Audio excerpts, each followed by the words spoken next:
Good morning, everyone. My name is Corrianne coming to you with my nature collage.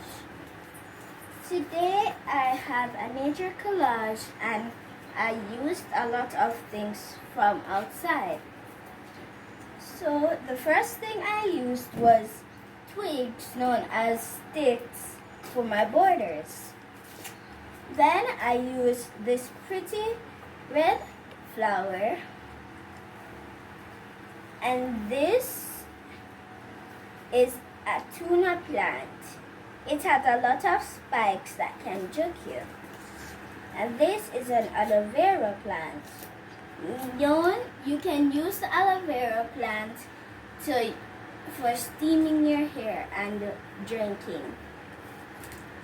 This is a leaf.